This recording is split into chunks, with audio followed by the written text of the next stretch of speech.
Well, what's going on, everybody? We are at the top of the hour, and I am John O'Canute. Welcome to finally a show I had to miss last week, and so finally we're back at it here. So let's go ahead and check our audio levels real quick. Hey, that sounds all right. Let me know how the audio sounds on your side. I'm wearing my Phil Kessel, you can't see that, Phil Kessel Toronto Maple Leaf jersey today in celebration to Leafs beat the Las Vegas Knights, Las Vegas Knights 3-0. Joseph Woll's second shutout of his career.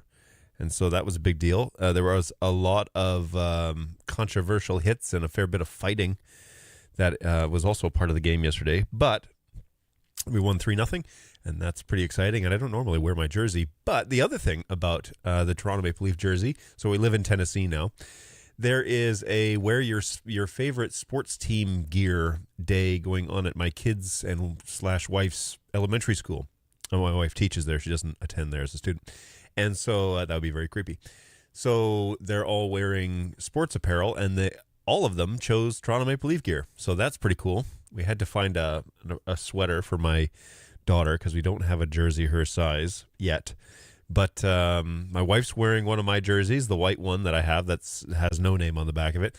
And then my son has a Matthews jersey, who's the captain of the Toronto Maple Leafs. And then I have this one, although I won't be appearing at the school today. And my daughter has a Toronto Maple Leafs sweater. I actually think it's my wife's sweater that she's wearing. So pretty good stuff. Pretty excited. They're having a good day over there, I think. And thought, well, why not? Why not wear my Toronto Maple Leaf Phil Kessel, who was a Leaf for quite a long time before he got traded over to, I believe, the Penguins or maybe the Bruins. I can't remember where he went. I know he jumped around a little bit. Today's show is also not brought to you by Ember Mugs. Keep your coffee hot and your creamer curdled. It is working fine. This mug is a little bit older now, but I do think that there's something wrong with my creamer. That just might be a little expired. So anyway, that's a moot point. We're still going to drink it because, one other little update too is that I have been a little under the weather for the past day, for about 24 hours. I think my wife may have passed something on to me because she has been sick for a week or so, just not feeling 100%. And that is definitely how I felt yesterday, just drained. And today I'm feeling better today, but still not 100%. Woke up definitely not feeling great. So good morning, Angus. How are you doing? Thank you for stopping on by as always. And there's a handful of you here watching live. Today's show, I don't know if you saw the thumbnail before we began, but I am growing more and more frustrated with my NightHawk system. NightHawk, these are MR70s, and the router is MR72, and then these are the satellites MS70s. I bought them thinking, all right, I'm going to mesh this network. Certainly technology is better than it is. I wanted to move away, better than it has been. I wanted to move away from Google stuff, mostly because I would prefer not to give them more data than they already have on me. And so I was thinking, well, maybe it's time to go back to a networking company and purchase a wireless system that is, built by a network company. NightHawk is actually quite a brand name for Netgear, and so I thought, all right, has pretty good reviews. I'll give them a go, see how it goes. And initially, I was all right with it. The setup was pretty easy. I had my prior system was running. The router was running inside of the actual device, the Wi-Fi device. And I'd recommended those Google devices to multiple people over the years because I found them to be extremely reliable. They, however, were running a pretty old band. I don't even think it was AC. So mine were quite outdated. So when we moved, I allotted some funding to buy a new wireless rig. And the Netgear ones, the NightHawk, we were running the router out of that and also doing the Wi-Fi. And I thought, all right, well, it's not a huge home. It's less square footage than my previous home, and I'm going to buy more access points to cover the square footage of the house. Now, more isn't necessarily better in the Wi-Fi world, but in this instance, it wasn't. It just means you don't have to run them on full power. You don't have to try and push them to the extreme. And then things will connect. They're satellites, and so they have a proprietary way of connecting to each other and transferring data kind of through a fiber pipe, an air fiber type style pipe, and then distributing it out throughout the house. So I had one here in my office. Originally, I had the router, which used to be in the kitchen because that's where the internet came in, just off the back patio at Starlink. So it came in off the back patio and came through the back door, plugged into the kitchen. And so there's one there. There was one in my master bedroom, which is kind of on the other side of that first floor. And then there was one upstairs in the office, which is kind of in the middle of all three of those. So it's creating a bit of a triangle pattern, physically. It was not good. I mean, the coverage was really bad and it just was not very good. So I thought, well, maybe, it's a new build. Maybe it's struggling to get the signal through all three. And so I'm going to change it around and buy some more access points. Now, at the same time, I bought some more access points and plugged them in. I bought 2 additional ones. So then there was now one in my, let me think where it went. There's one up here. I put one in the hallway. There was one in the entertainment closet area, and then, or actually, that one was in my my bedroom, which is next door to that little cabinet, and then one in the kitchen. So kitchen, master bedroom, one upstairs here in the office, one in the hallway, and one of those was a router. So the one in the kitchen is a router. So I went from 3 to 4 or maybe 5. I can't remember where the other one is, but anyways, I upped the game because I figured I really wanted to provide way more coverage. And actually, I think the original plan was I had 2. Like I had one downstairs and one upstairs, thinking that would be enough. So I plugged them in. They all see each other, but every week or so, one of them would go offline, would stop responding. And usually it was the one up here. Like it was, I'm always looking over here because it was right over my shoulder. It's actually this one that has now been disconnected. And it was just constantly disconnecting, and it was driving me crazy. I'd have to power cycle it, or I'd have to go into the app. And the app is pretty good, but the web UI is better than the app. So the app is quite slow. It takes a long time to refresh. The nice thing with the app is that you can check it anywhere in the world. If you connect it, through the cloud, basically, it links to an account, your Netgear account online, and then it passes that data through there, and you can see what's going on in your home wireless network. So it just kept disconnecting. I couldn't figure out what was going on here. And I could use the back of the satellite. It actually has an Ethernet port on the back. And maybe I can get that to focus here. Has an Ethernet port on the back. Oh, it focused on the wire. Has an Ethernet port. And that Ethernet port then actually does count as a hard line. You could, go out to your network. So I was plugging in my Netgear switches. I have 2 of them here. I was plugging those into that network and providing a hard line for, I got like 2 dozen things that need to be plugged in here in this office. So using that as a way to feed this network. Well, anytime it would disconnect, then obviously I would lose data to all of these devices. And that was driving me crazy. So eventually I got into the habit of running a 100-foot cable from here downstairs. Now, originally it was draping across the living room into the kitchen and plugging into a switch that was right behind the Starlink router. But my wife wasn't a huge fan of that. I cleaned that up a little bit, but that wasn't going to be a permanent install. And then we were going to start having family visiting and friends coming over, and having that draped across the living room, which has like vaulted ceilings, was not going to be a great idea. So then I hard installed Starlink, which means that I had to drill through the exterior of my home and seal it up and everything. But I went through there and up into this little entertainment cabinet that I was telling you about, which is basically where supposedly you're supposed to put your incoming router and things from, your external service, because there's also a HDMI port in there that you can run it directly to the TV that's in the living room, which, anyways, that's for a different show. But it's a silly design because it's too long of a run for an HDMI cable, which means that it kind of works and kind of doesn't. The HDMI cable is long enough, but if you add any HDMI cable length to that, it's too long. So yeah, it's pretty much useless. So I'll talk about that another day. But I moved the Starlink stuff into that closet, and Starlink just has like a little square router that comes with it, and that provides power to the satellite, and it provides an output to give you Ethernet. So in Ethernet format, I should say, gives you your external IP address through that, and then you can plug that into your home system. So I had moved everything over to there. I had hardlined everything and then put it all into that closet, which cleaned it up nicely.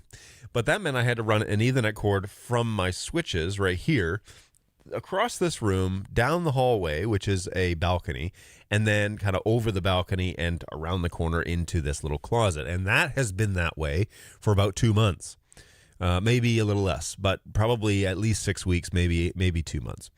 And that has given me a hard line down to basically Starlink, which was running into a NightHawk router, okay? and that router was going out into a switch, and so then I was going into that switch. That was better. You know, a hardline connection is better in that regard. And so especially for streaming, I would always plug it in to do the show because that was far more consistent when it came to providing adequate data. However, as you can probably tell, that wasn't going to be a good long-term solution, and so we need to figure out something. Now, next week's show is on that solution, and I'm going to try really hard. I know it's Thanksgiving Day, so I might do it on Wednesday. I might do it on Friday, or I might do it on Thursday. I don't know. But we are having some folks over on Thursday, and so I may not be able to do an hour-long show on that. But I am going to do a show next week because I really do want to explain what it is that I am planning on, or what it is that we have done to fix this problem that we've had with the wires running all the way through the house, because there was no network installed in this home, which would have saved me a lot of time and effort and money if they had just done this like they were building the home in 2024 and not 1995. So more on that next week. But this week, I decided that we were going to be done with asking our access points to be the brains of my network. I fell for I violated my own rule. And the rule is don't ask a piece of equipment to be a Swiss Army knife. Okay. Jack of all trades are great, but they are only for non-performance based installs. And I know I'm going to get various opinions on this, but just hear me out. I have always been the proponent of you buy the thing to do the thing that you need it to do. And as long as that thing is not 6 things, you'll be in good shape. However, I had a NightHawk wireless mesh system, and it was basically my entire wireless, my entire wireless setup in this house. But on the back end, it was also managing all of the data, all the packets, and all of the DHCP, and all of the routing, and all of the DHCP reservation lists, and everything. It was doing everything. And I have realized that it is not capable of doing those things with excellence. And so I've decided to relent a little bit here and buy a proper router and buy devices that will allow me to hardline my house. As a general rule, as I've said this for years, if you followed me on over the BirdDog years, as a general rule, hardline is always going to outperform wireless. And there's a reason for that. It's not that I favor one over the other because I think one is better than the, well, I should take that back because I do. But it's not because I have some sort of vendetta or bad experiences with Wi-Fi. As a general rule, wireless is always 2 generations behind wired. Okay, so when we buy hardline devices, they're always going to be generally, 2 generations faster than any Wi-Fi that's out there. Now, Wi-Fi gets great marketing skills, okay? They get good points for that. It's like they have a great marketing team, Wi-Fi 5, Wi-Fi 6, Wi-Fi 7. They're all up and coming, and they're all touting amazing stats. But the wired realm just doesn't really have that same mechanism for promoting it, because generally wired installs are focused on the commercial world, and wireless is focused on the residential slash consumer slash prosumer world. And plugging in a wire at baseline anymore, you're probably going to get for sure a gig, probably 10 gigs, and maybe better. If you spend a little extra money, you'll probably get better than 10 gigs. You'll for sure get 1 gig. You might get 2.5 gigs. You might get 10 gigs. It's that sort of step up, and the cost to get that is actually pretty minimal. So, yes, I have had I'll say this. I tried really hard to believe that okay, things have changed, and I can trust my wireless network to basically manage my home needs. But I come from a bit of a networking background, not as extensive as probably some of you, but I come from a bit of a network background, and I can tell a difference pretty quickly between, performance of my machine here, performance up to, the live stream, all of that stuff. I notice it pretty fast because I'm used to having high performance networks. And that served me pretty well when I worked for BirdDog, but it was also really frustrating for a lot of people, not me, really frustrating for a lot of people that I would not buy into the marketing tactics of wireless. I know the difference between performance levels, even now, between a product that, it's so easy. You just turn it on and it joins your wireless network. It's like, you may not want to do that, mostly because Wi-Fi networks are really poorly secured.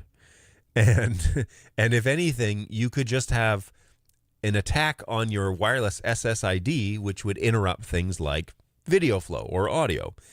And so combining those networks and putting them on the same pipe can be dangerous, mostly because you're exposing your network to anybody who knows anything, anybody who knows a little bit about how wireless works and what you can do to damage it. So let me jump into the chat real quick because I see it looks like Angus is chatting here. Hey, doing great, thanks. I hope that you start feeling better soon. Thanks, man. I appreciate that. I got 3 Unify AC light access points, 2 in the house and 1 out in the detached garage. It may be overkill, but it works nicely. Yes, I have actually used Unify AC units. I actually had the Pro ones. I had various ones. I had like the middle of the road one, like the regular ones, and then I had the Pro ones after a while. And they worked well back then. That was back in the A, B, G, and N networks, I believe. So that's Wi-Fi 4. That's when I had Unify stuff, and it worked really well. Actually, I really like the user interface stuff of Unify. I think they're moving in the right direction with that. I think they just got to correct their hardware issues that are all software based. I would prefer it all to be hardware based. But anyways, our house was built in 1968. Definitely took some effort to get everything just right. I also use a GL-iNet MT2500 as a router, thinking I'll upgrade to the X3000 shortly to give me a 5G cell backup, as our copper connection isn't as reliable as it should be. Yeah, so what would you go with for that cellular connection? Would you just get like a jetpack and have it on standby and do basically failover? Is that what you would do? Because that's a pretty cool way to do it. But if you're going to incur expenses, see, I would do that too, except I have very little cell service out here in the sticks of Tennessee, and so of Central Tennessee. So buying a cell-based like jetpack or something like that isn't feasible at this time. But if AT&T ever terminates the fiber cable they just installed outside my front of my house, then I might switch to them and have Starlink as a backup, and then run both of those into my router. I had a surprising win with the Unify access points. Actually, the cable feeding the network out of the garage got cut, and the APs actually self-healed the network by meshing together. The X3000 has a 5G modem built right in. Oh, that's cool. Cool in 2 ways. So first of all, your APs meshing and self-healing. Yeah, that's pretty stellar, because you don't lose service. It might be a little slower, but you don't lose service right away, which is, that's really cool. Also really neat that the X3000 has that 5G built right in. So what do you just pay for a SIM card then? Is that all you have to do? That'd be pretty cool. I use one of the internet routers for my stream rack. Actually, it works exceptionally well. Quick and painless failover. Right on. That's awesome. Hey, for Wi-Fi PTZs, wouldn't you bring your own wireless and put it in on your own VLAN in order to avoid security issues? Yes. First of all, at the baseline, yes, you would do that. My problem with it is, like, I know how to attack a SSID. I know how to find hidden SSIDs, and then I know how to attack them, like flood them, so you can't use your like data crawls. And if you have an event or something like that, I don't know. I think it's one variable that I just don't want to mess with. Like, you would be surprised how many networking nerds are in hotels any given weekend. And hey, let's have a little fun with this. Oh, look, I found this hidden Wi-Fi that's on this, halfway decent router. Let's just do a little bit of an attack on that SSD and bring everything to a grinding halt. Yeah, it might not happen. It might happen. There's a gamble there. But like, for the compromise of the quality of an image, and also for like pennies on the dollar, I could buy a lot of Ethernet cable for the price of like one of these guys. This was not exceptionally cheap, and I'm a little annoyed that the mesh stuff doesn't work as well as it should. I'll get into this in a second, but yes, you would, for Wi-Fi PTZs, you would definitely 100% bring your own wireless network. You would hide that wireless SSID so that like just, anybody can't see it, but also that you just want to limit who's on there. Now, you could also go one step further in the DHCP and only issue enough addresses for the amount of products that you have in your fleet. So you've got a computer and 3 cameras, you might have 4 or 5 available addresses, and then it would just get denied anything else. So that would all be very slick, intentional, and you would know how to change that on the fly if you needed to. Yes, that would all be fine. I just, for what I know about networking and how easy it is to screw with things, then I find it too many risks. I just find that there's just too much can go wrong. And if I'm getting paid for an event, or if I'm doing an event for a group that I'm with and I want it to go off well, I don't really want additional risks. So I would rather have a closed wired network where I know my terminations are good and I can check those things. But like, people trying to bombard my SSID, or like maybe I left it exposed and people are trying to access it and they're sending password commands to the router and it's getting denied. Well, that's additional processes that are going on. And I just find it in a serious business model. And as a networking guy, Wi-Fi is great for your home, for your kids getting on, maybe gaming in a Nintendo Switch or something, or watching Netflix or whatever, like those things, because they're non-critical. But like, if I'm making money on this, I'm not probably seriously considering a Wi-Fi camera as something that, first of all, I don't really want to pay for that feature, because are they going to upgrade those wireless protocols as those protocols advance in the next year? Wi-Fi gets an upgrade every 2 years, practically, maybe 3. But like, it moves pretty quick, and people are always wanting faster speeds. And so like, are those cameras going to get the attention they need over a long time, or what? So I would rather, put my money behind high quality Ethernet cables, for example. I could terminate them myself, or I could buy predetermined lengths and just, go with that and run them back to a properly powered switch. I assume we're talking about NDI here. Run them back to a properly powered switch. A 4250 would be sufficient for 3 cameras and a keyboard, or 3 cameras and a computer, and then tape them down. Little gaff tape, $20 roll of gaff tape, tape them down, and that would be a great investment in exchange for I can just put these anywhere and put them up anywhere, and I only have to power them up, or it has a battery on board or something like that. Like, yeah. I think the trade-offs, especially in the networking world, is just too great. And the potential for it to go wrong, for example, in a hotel room, or like in a hotel conference room, you may have several access points competing for wireless space to begin with. And if you're in a populated place in the United States, you likely have multiple hotels in the area, which have multiple SSIDs trying to compete for Wi-Fi space. Like I don't know. It just seems like it seems like a cool feature, but one that I wouldn't seriously consider using. Yeah, I got a bunch of extra SIM cards on my plan. Oh, nice. And yes, I absolutely never rely on provided infrastructure. Agreed. That's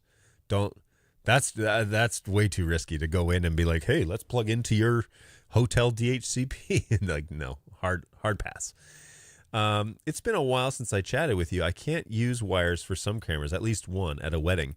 Main reason why I'm using wireless. I mean, if you're up against it and you need that feature to, and there's no other way around, fine. I mean, if you have to, you have to.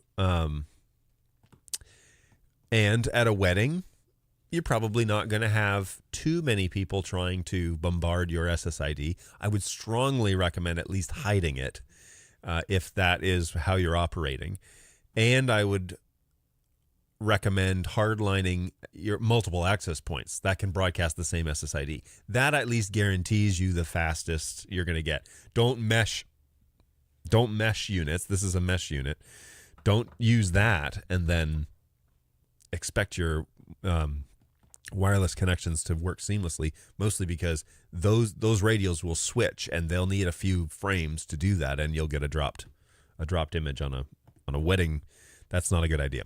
So hardline everything, use multiple access points, all broadcasting the same SSID, and I would use the DHCP reservation list 100% of the time on that. Not static addresses, but just DHCP. Let the router handle the data all the way through. Now, that brings me to these are great talking points, by the way, everybody.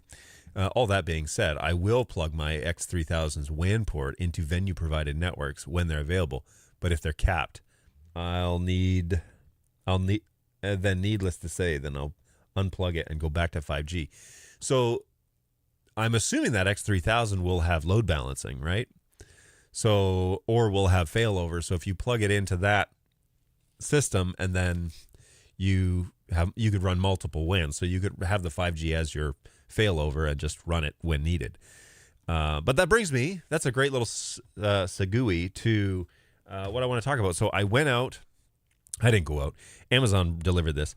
I bought a TP-LINK OMADA gigabit VPN router. Now, you may recall from previous shows that I say, please don't buy equipment that has the name Link in it.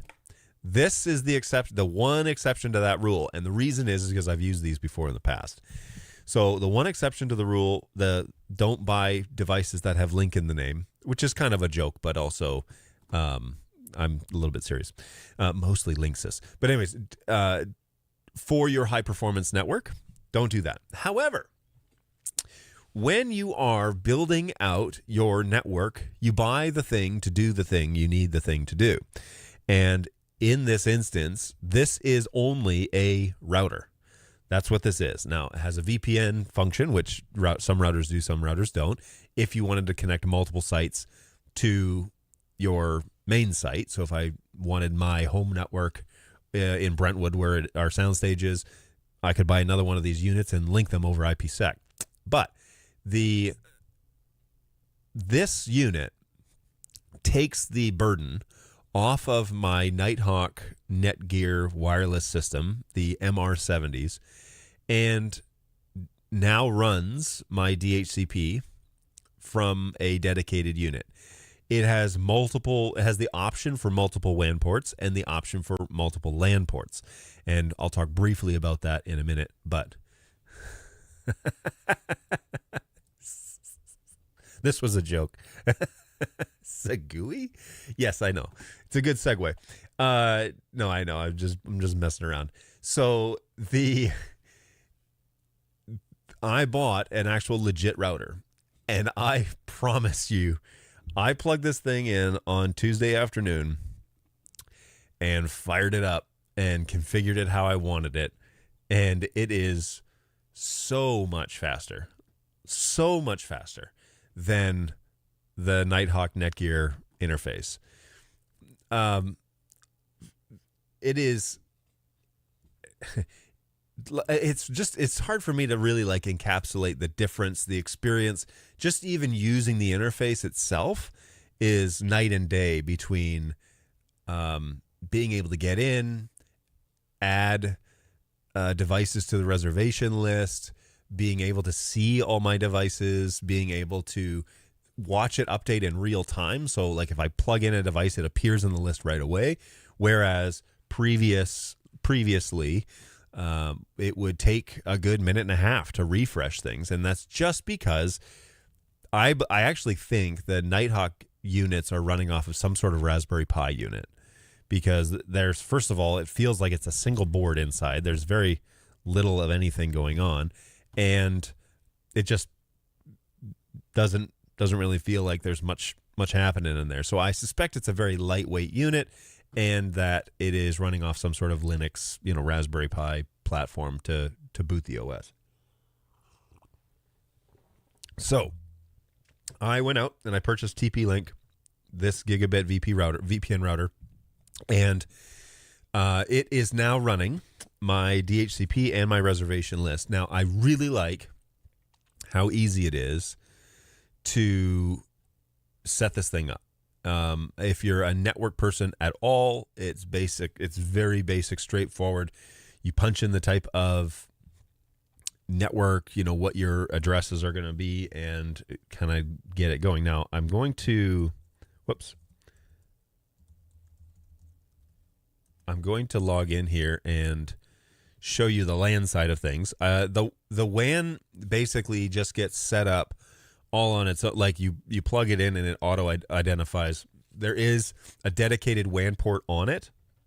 So port number 1 on this unit is over here, and this is that dedicated WAN port. And then the rest by default are set to LAN, but you can switch them so that they operate as WAN. If you do change them to WAN ports, it requires a full reboot. I do recommend, if you're going to use this product, that you go to their website right away and download their latest firmware, just because it has a bunch of patches and tightens up some of the features that were a little loosey-goosey on the factory firmware, which I believe was 2.0, and now I am on 2.2.6. So just FYI, do the firmware update. It's pretty easy, and you do that inside of the System Tools tab. So I won't show you my WAN because that shows my IP address, but I will show you over here this LAN page. And and I also should put my little face here in the corner so that you can see me as well. There we go. So this is the LAN page. I run 77 as my main network, because that way I know when my devices get a 77 address, it's just a number I picked, that I know that it's on my home network. Now, I also have a NDI network, which is on the 10 subnet, but that VLAN is run solely off of the 4250.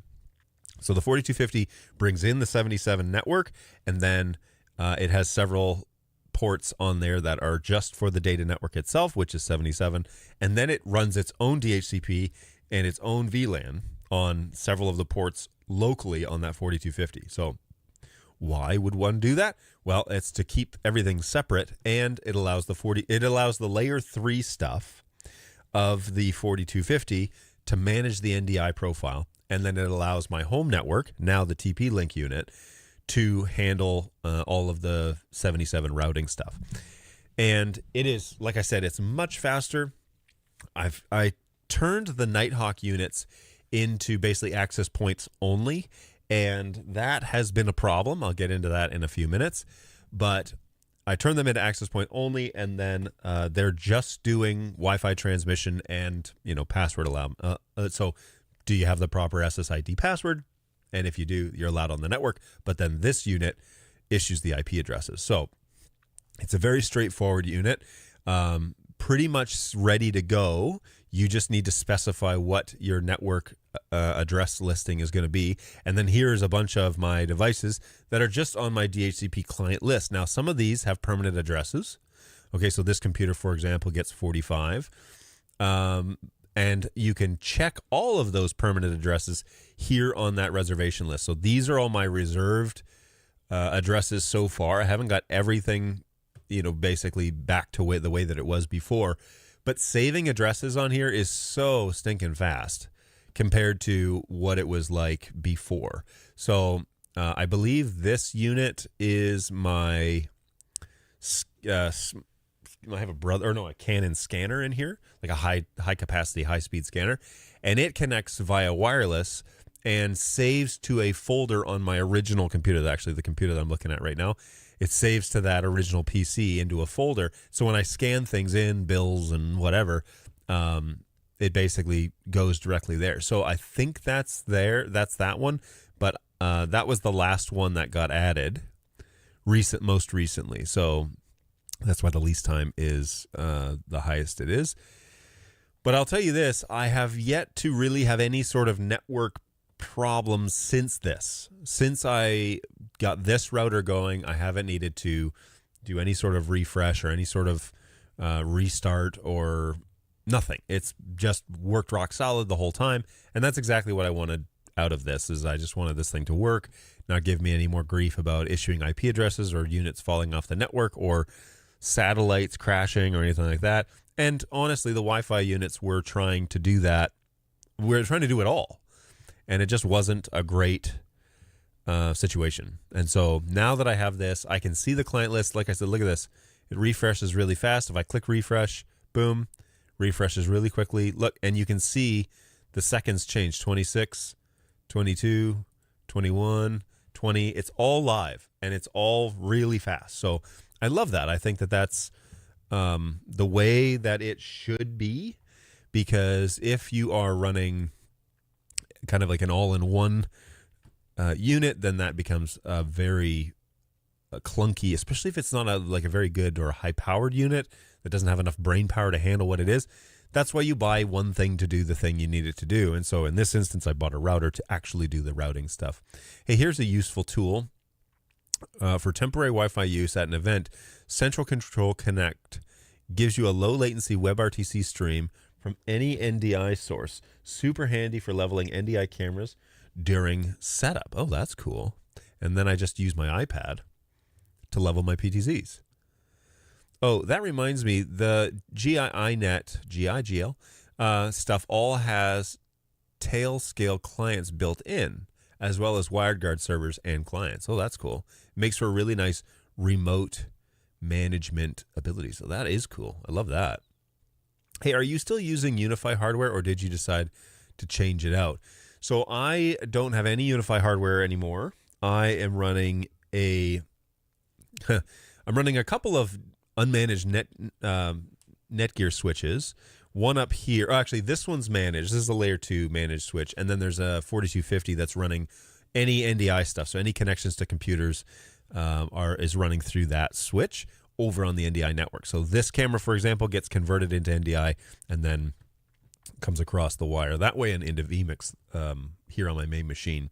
But I'm also doing a bunch of screen sharing stuff that's being captured on NDI and audio actually.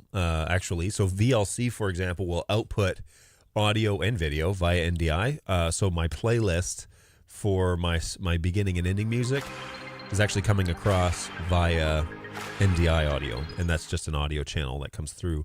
It's playing on VLC on my original machine, my older PC that I was using, and sends that over as an NDI audio channel. It's beautiful. So that integrates really nicely.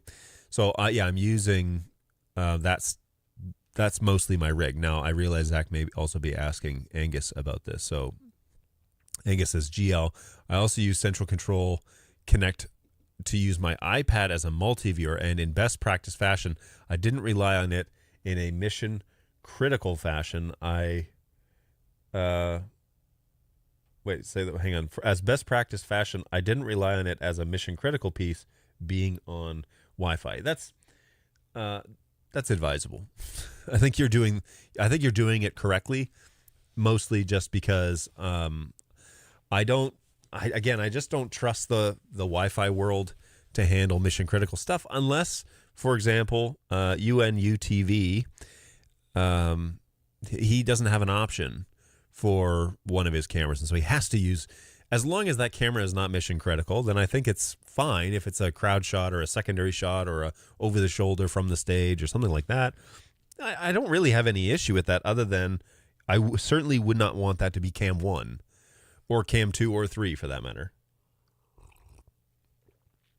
But as a B-roll, as a secondary backup, I don't really have any issue with that. Okay, so yes, this little unit that we were looking at here is great. It has worked really well, behaved. I haven't obviously set up any VPNs or anything like that, but if you wanted to do site to site, there are options to do that. WireGuard is on here, OpenVPN is on here. You can do flow control. If you want, there's load balancing. This is actually for the WAN side of things. You can do QoS if you want. This is flow control, bandwidth control right here. The NAT, you can set up rules. So like NAT 1-to-1 rules if you need to. If you have multiple WANs coming into your home, so for example, if you have multiple service providers and you want everybody that's doing non-critical functions, so gaming and whatever, your kid's iPad, you want that all to be on one slower Wi-Fi or network, you can allocate one WAN to one side and one to another. Totally fine. There's a whole bunch of routing rules here that you can set up static routes, routing tables, all that sort of stuff. This is a full-on router, like top to bottom, I would say mid-sized business router. The only thing I don't like about this unit, and it's not much, but the only thing I don't really like about it is that it's not rack mountable. And so you have to make, I know that there are guys that have 3D printed rack mounts, which is kind of a cool idea. I don't have a 3D printer yet, but one day maybe I will get one and make a rack mount for it, because you know me, I like to rack mount everything and keep it all nice and tidy. So there you go. But I do really like, it's a good entry level, less than, I don't know, $60 or something like that. It's a good entry level router. This router will do all the things. It's like, well, I already have a router in my, Google Home device or whatever. It's like, yeah, you do. But that is also multiple things as well. And quite frankly, I haven't actually owned a router in this house in this capacity. Not in this house. I haven't owned a router ever at home. I've always relied on the Google ones, and they were okay. It was just a little sluggish. And quite frankly, running this with the web interface, it's just so much faster. So I really like it. I think I'm going to enjoy using it. And I have noticed, on top of all of that, that my Wi-Fi is much faster now. And, it actually, the Wi-Fi is much faster, and the distance that my Wi-Fi can reach is better. I don't know why. Maybe it's because it's not busy trying to do a bunch of other processes that it's able, but like I unplugged the access point here in this room, and I still have full reception up here, which is not the case before. Before I had no reception up here when it was running as a router. When I turned all those functions off, now I have full coverage up here. And I'm not too sure why that is. So I've disconnected this one. I have another one out in the hallway that's having trouble connecting, and I may disconnect that one just to see what happens, just to see what the coverage is. But maybe I don't need quite as many Wi-Fi access points if all it's doing is being the Wi-Fi access point instead of trying to do everything, right? So there's that. Your VPN setups, did I show you this? Yeah. So you have all your VPN options are here, and it's a pretty simple setup. I actually have watched a couple of their little tutorial videos. It's not challenging at all. You literally need your external IP addresses from both of your sites, and you need to create a secure password, which is basically a handshake. But they give you a bunch of different encryption options. So, it's an encrypted tunnel, and it works really well that way. You can also set up here, I believe it is. Yeah, user management. We can set up individual users to access this unit locally. So if I wanted to give myself or a coworker or something access to this unit, I could give them an account and they could be able to, log in. There's also a bunch of options like you can set up schedule reboot, which I actually have I used to have a rule with my wireless to restart it once a month, and it's just a way to clear out cache and, take care of it. But now I can just automate it. So I can automate the router restart, and then the access points don't seem to be, having any sort of real issues. You can set up a reboot schedule. You can put in your own proprietary MDNS information, dynamic DNS if you have that. Most of you probably won't, but there are those options as well. You can create firewall rules, by the way. Set up various whatever you want to do, access control, application control. If you want only Netflix to work during certain hours, or if you want YouTube to be turned off on certain devices at certain hours, you can do that. So that's handy if you're trying to get your kids to go to sleep and they have their phones. You can run all those rules out of here and micromanage them to death. So there you go. All right, let's jump back to the chat real quick, and I see things are moving along. Angus, I enjoyed the GLI Net. I use them when I'm at hotels. I've been enjoying Cloud Gateway Max from Unify lately for lots of my clients. There you go. So I really liked the Unify stuff when I was managing other people's networks. I would put a controller, like a cloud unit. I'd have them buy one, and I'd plug it into their rig, and then I'd connect it to my user interface, and then if they ever had network issues, I could just log in from wherever I was, and I would tell them, like, well, for service calls that are less than 15 minutes, I won't charge you anything. And they loved it. So they would do that. They'd buy that thing that was like $50 or $60 or something. We'd plug it in there, maybe it was $100, plug it into their network. And then if they said, like, hey, could you, help somebody get online or take a look at their computer or whatever, I could do it all from there. It was really, really handy. I'm adding live streaming to my DJ operations, and I'm upgrading slowly. I just bought my 4250, and I'm at the point that I have to buy my own internet hotspot. So what do you recommend to start on a medium budget? So I don't know what medium budget means, but I would, for the 4250, as your mainline switch, and if you need to do internet stuff, there's a couple of avenues that you can go down. The first is if you're live streaming your DJ events, depending on where you're live streaming it to, like what are the bandwidth requirements? If you're going up to YouTube, that's going to be like 6 megs or something like that. So you're going to need a solid, easily probably like 20 megs up to get 6 megs consistently. So you're looking at something like that. I have seen a lot of people use something like a Solo U pack to do something like that. Now, I'm not recommending Solo U necessarily, but I am. There is something called TP-LINK, and they are really they have a great reputation from what I can tell.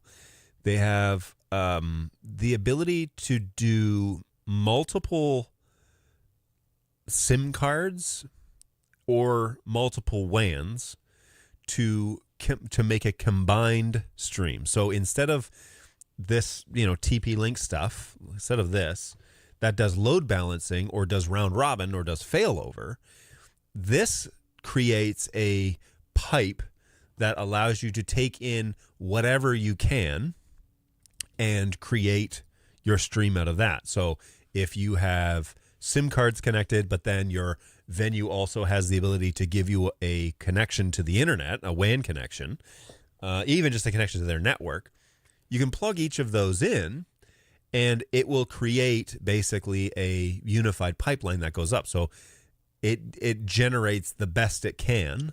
It's not a failover. It has failover options, but mostly it is so that you can have multiple options to get up to the internet, and then it works in that, kind of in that way. So I've heard good things about this from the broadcast world. I've had a couple of friends that I asked about, said, hey, what do you know about these guys? Then they said, oh, that's one of the standards. They were the only name in town before Solo U showed up, but they really like, the option to have multiple SIM cards from different providers. And so, and just a data plan, right? So depending on how many gigs you're doing, if you're out every weekend or you're out twice a month or whatever, you may not have the lucrative income to run dual SIM cards plus whatever internet the venue can provide. But that would be standard. If it were me, that would be standard in my contract. I'd probably do something like this, where I would do 5G, dual SIM card, 5G, probably Verizon, AT&T, and then, or T-Mobile. And there are other cards that do more than that, by the way, but that would do those sort of rigs that have multiple SIM cards. And then you would say to your venue, also, I need access to the internet. Now, they don't know that you're using multiple ways to get to the internet, but you could say to them, hey, this needs to, I need internet, a hard line to live stream this event. And so then you could plug that into the WAN port here on this unit and provide an additional pathway. And so it'll send all that data kind of as a combined unit. And that's pretty stinking cool, to be honest with you. I looked at these units, when my team here in Tennessee, we're still talking about it, wanted to do some stuff on the road. And so you can plug in, there's several of them. Like, there are several models here. I need to look. Solutions for like mobility stuff. Wait a minute, that's not what I want. Mobile routers? Yeah. So you can have this little unit, though, and it basically then creates this pipe. And I think, if I'm not mistaken, these are also routers, so you can create your own then independent LAN and connect your 4250 to it and get internet that way. Now, I don't think you would really need that. I think if you properly set up your 4250, then you run this to your dedicated, what am I trying to say? Your dedicated data network, and then you have your NDI profile set up on that, on another VLAN on your 4250, and you'd be in good shape. But something like this is serious stuff. If you're making money and you're charging for events, this is a serious stuff type of world where you're going to run, a paid for service. I'm trying to look for where. Whoa, look at all those antennas. Where did they put the SIM card on these things? I just want to see a diagram of like it taken apart, Anyway. 5G. There. So there are the two SIM card slots, I believe, right there. And then you have all these cellular antennas, a GPS antenna. This is amazing for getting on the road and having access wherever. And this is probably what I will still recommend, unless you go with like a mobile Starlink. But to buy that is $300 up front, and then it's like $60 a month or something like that, and you get capped, I think, on your data. Now, Starlink is constantly getting faster, and I can actually attest to this with Elon launching satellites. Like, I think he launches, I don't know, one every other week, like a rocket every other week or something like that. And each of those rockets has like 20 satellites in it. So the coverage around the globe, if you're every other week launching a rocket that has 20 satellites in, or even once a month, you're putting 200, 300 satellites in the sky every year, and probably cycling some out, older ones. But my speeds, especially by adding this router, my speeds here have gotten a lot faster with Starlink. And so I'm waiting for AT&T because I'll get gigabit speed with AT&T, but I'm actually all right with the speeds that I'm getting out of Starlink right now.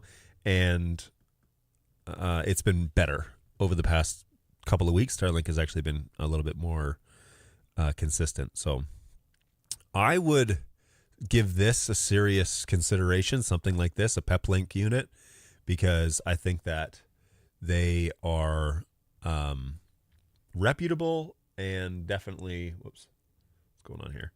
They're reputable and they definitely would do what you need to do while you're on the road. So it looks quite similar to the GL-iNet units. Does it offer tail scale? That I don't know. Angus recommends the GL-iNet X3000. It does a very good job. Keeps your internet and your NDI totally separate.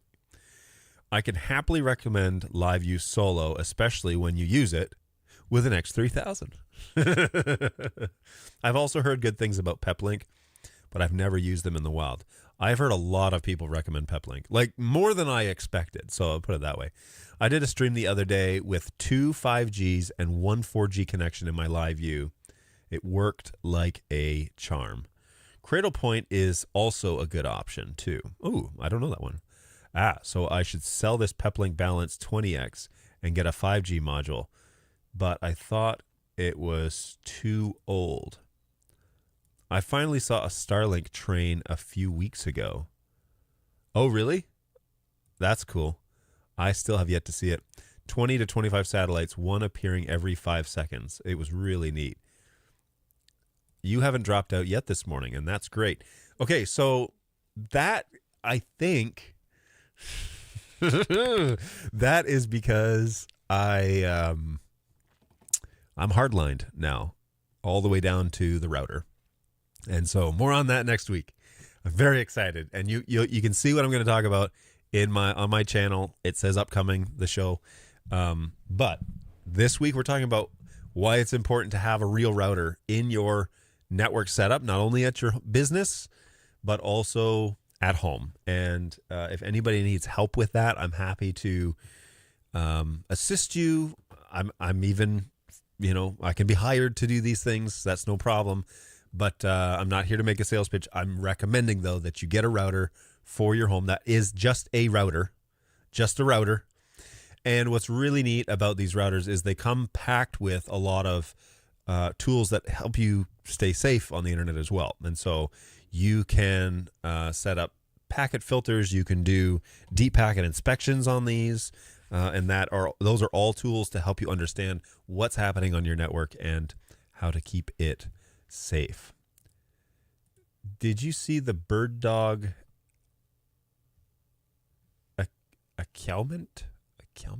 announcement? Did I see the BirdDog announcement? I sure didn't. Wait. Well, maybe I did. I don't know. Go Web, what's going on? How are you? It's great to see you, and hopefully you and your daughter Sanaya are doing well. Good morning, Go Web. Yeah, okay, so the latest from BirdDog, so it's not on their website. There's nothing on their website that's like an announcement. But I will go over to the Facebook. Now, is it in their user group or is it...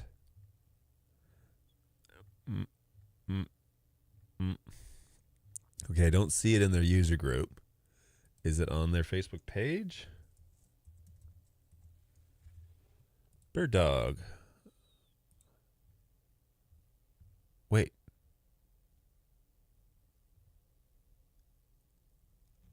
BirdDog Live Sessions, new video series with Anthony Barocas? No way.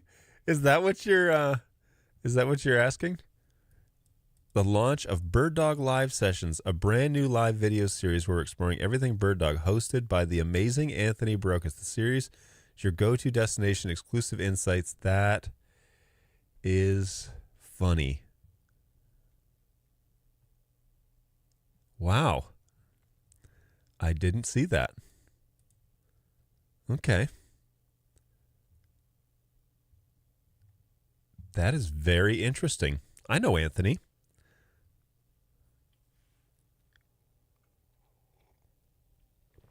He's a good dude, and he'll do a good job.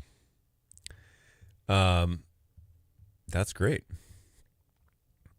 Interesting.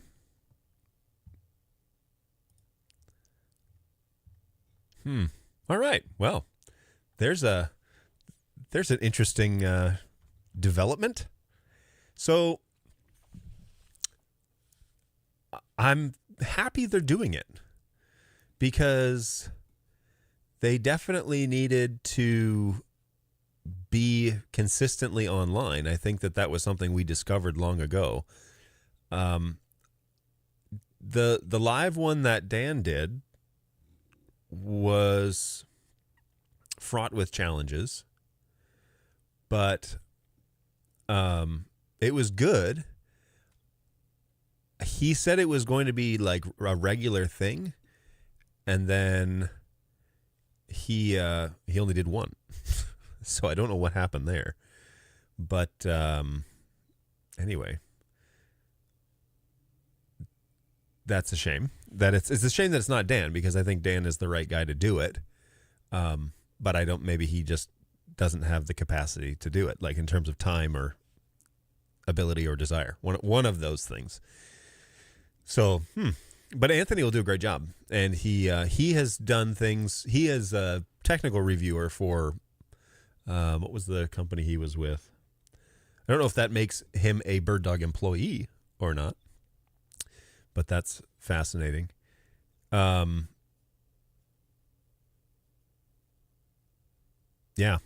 he also. What I hope is that it's in partnership with him. Mostly because I want him to continue to be real honest about what he likes and doesn't like about things. And that's the danger with a in-house live stream, is it's very difficult to show. It's very difficult to talk about the products if they're not operating as intended. And so that was always the challenge, was to do that. But anyway, that's interesting. But yeah, he will do a good job. And if he is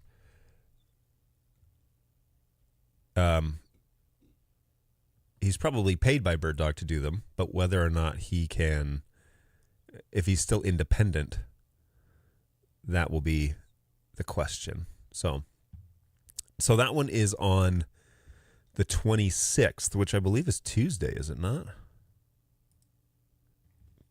Let's go here. 26th is Tuesday, yeah.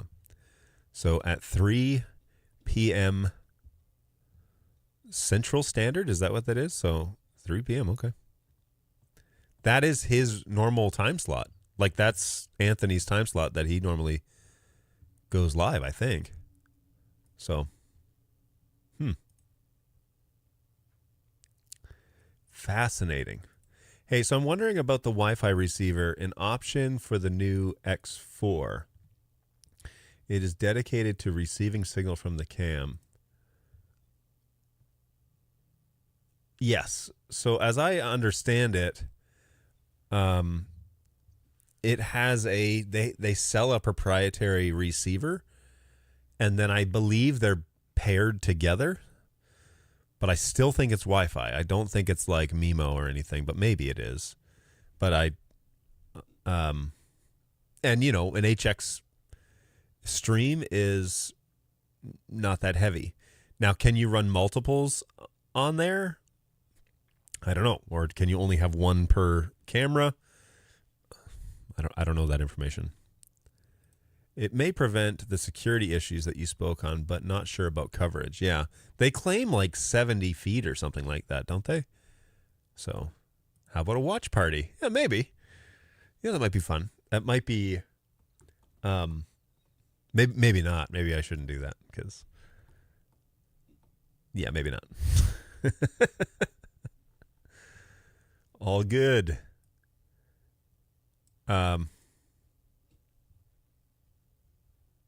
Yeah. Fascinating. It's Mimo. They say up to 4 cameras. Okay. Well, I would love to see that put to test in the real world then. If it's doable, then great, That would be great.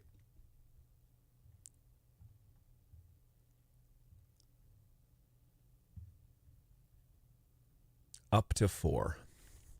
Again, they're only sending like a handful of megs, so it's not super brutal. Like it's not, super taxing, but that's probably why they can get away with 4, because it's probably maximum, 30 megs, and any MIMO device should be able to handle that. Should. I don't know who the manufacturer is on those devices, because it's probably not developed in-house. It's probably a third party somewhere, more than likely. So there's that, which would be good, because you wouldn't want them to build it, because they're not Wi-Fi guys. They're NDI guys. And so you'd want them to get a third party to build the Wi-Fi function so that it's reputable. But I don't see any manufacturing. Yeah, I don't see any manufacturing guys on there. So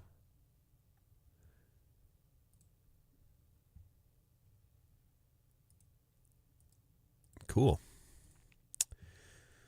All right, so I'm really enjoying running this new router in this house. I think it's the right answer. When I was in Auburn Hills, we had an actual gateway. We had a unified gateway that handled all of our infrastructure. It was a little sluggish, to be honest with you.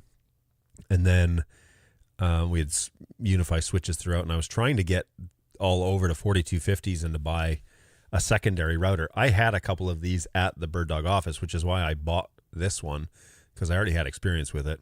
I have the one that has the USB option for you can plug in a USB modem to it. So like a 5G receiver, like a Jetpack or something, and it will take that in as a WAN port, which is cool. But there's another model that doesn't have that, and I don't detect any other differences other than that. Now, I did see inside the web interface, there is a place under System Tools where you can plug in like a USB stick and send a backup file to it. And there were a couple of videos that I watched yesterday where the guy was like, I don't think that's possible. In the firmware that I have, the latest firmware that I have, I do think that it's actually possible to do that. So you can save all your configurations once you're kind of done setting it up. You can save your configurations and go from there. So I might end up doing that just to have a backup stored somewhere, but time will tell. So big fan, and I really do like it. Now, next week we're going to talk about how we hardline through this new build, and it wasn't very expensive to do it. Matter of fact, I learned a few new skills along the way, so we want to do that for sure. But I'm pretty excited the way that I have this kind of set up now. And this isn't really a permanent install, because I'm hoping to have another office space sometime soon. But I got some updates from my builder recently, and they told me some changes to the restrictions that I have on this property in favor of the owner. So that's good news, and more on that later, but probably not sometime this year, unfortunately. We're going to have to figure out what that actually means. But I'm thinking my office is going to be out there in whatever building we build, but I don't know yet, and holding my breath to try and figure that out, but all in good time. But in the meantime, I have now officially got everything kind of hardlined right down to Starlink, and I think I haven't seen any problems with the stream health, which has been great. I'm really happy about that. So good stuff. I'm trying to think of what else there is. Ooh, we bought a whole bunch of spicy ramen. This is a throwback to Snacks on Stream.